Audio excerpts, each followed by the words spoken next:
Wabadde teyandikoze ki teyandifudde naye kati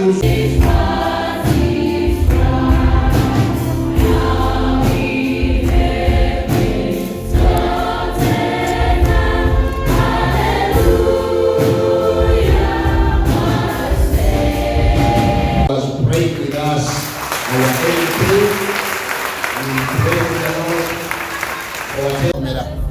Ojjawo ejjinja Mukama n'olyetolooza n'ojjawo byonna otukomezaawo ebyaffe ebyagenda.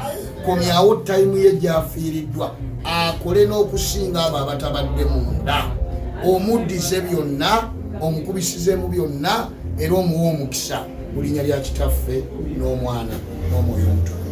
Amiina.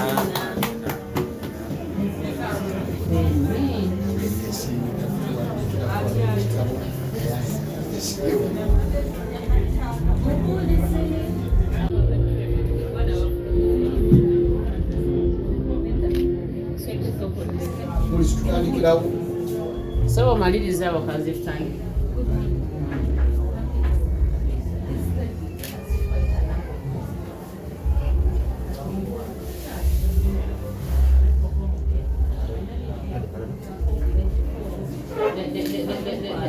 The new refer is that please make a service. Some kind of yes, how are you? How can we help you? I know.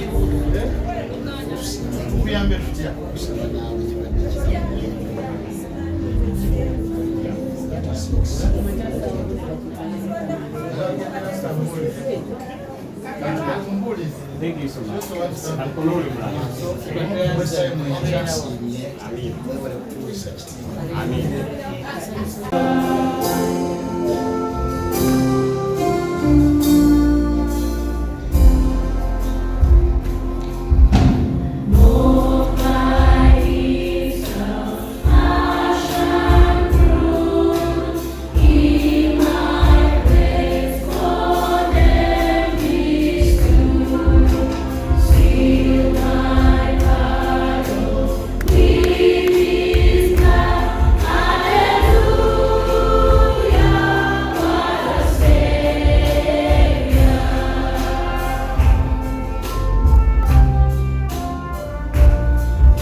Think about that stone that you have in your life.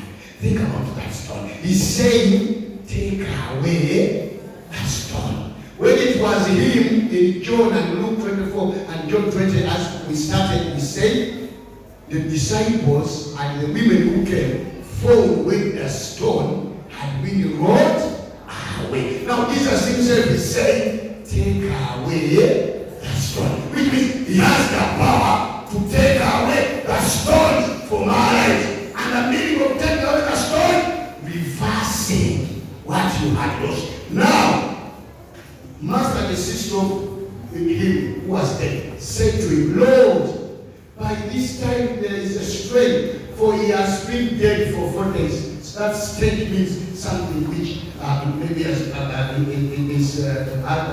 a smell or what. Because it's taken 4 days, the guy is dead. Continue in verse 40. Wabadde teyandikoze ki teyandifudde naye kati osunga ki ng'amaze okufa. That's the statement. It is showing Jesus that you are now of no use, but I want to tell you Jesus is of use even if you are walking dead, even if things are been dead, even if your business has been bad. When the stone is rolled away in your life, whatever you have lost, God knows over the stone, reverses and brings it back. 10 tables, 10 tables, 10 tables, 10. Hallelujah! There is hope beyond no hope. What I want to call you this morning, accept the Lord. He will give you whatever you have lost. In the name of the Father, the Son, and the Holy Spirit.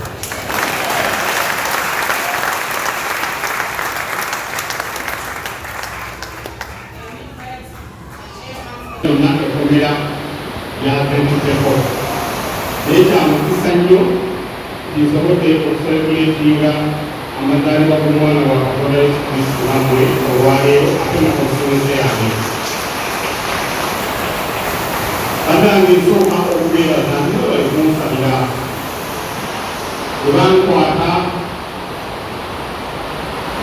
osituulesera eddirira kubanga saaviisi ezi lwaki tukyazifuna bwe bankwatira twatutandiseewo ambulance saaviisi nga tutandiseewo eddwaliro eryakawulizo n'otosikito nga tutandiseewo sebirosi eyo nayo bwebakulaakulanya n'enteekateeka ey'abasalizi byonna bagenza okuntanga ebisinga byolonese naye bakakasa tenakomyewo byonna bigenda kuddawo era saaviisi ezikolera.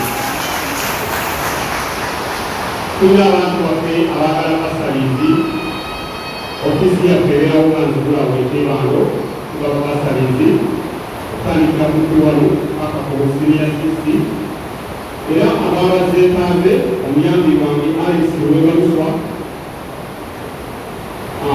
yakwasaganya Alice Webaluswa ye pastoral assistant wange abeerawo ku ofisi ekyebando okwongera okulaba nga basalizi tusobola okubeera nga tutambula bulungi nnyo era bimaka tusobola okwenyumirizaamu naye kyekebera okubategeeza bannange okomere okubadde mu mbeera y'okubonaabona okutagambika bankwata ne muganda wange Alani naye nga tetwakola ku nnaku nga zino enkulu nga twagabana emirimu nga twefumbira Alani nga mugamba ekibala ekisinga obuzisa omusajja nga bwemukwasa akambe okukwata ettooke eddamba litubeera mu katamu ng'ateerenyeewa bwekati naye neebaze Mukama Katonda nti ku mulundi guno era nabadde manyi nkiisita etusangeeyo naye Katonda wabuyinza nkiisita etusanze bweru era nenyisera ekigo ekinganammwe abantu bange n'ebikono embeera gyetubadde tuyitamu eyo tubadde tuli ebikubibadde bituseekenya n'oyiwa ebikuba okuva ku makya kuka waggulu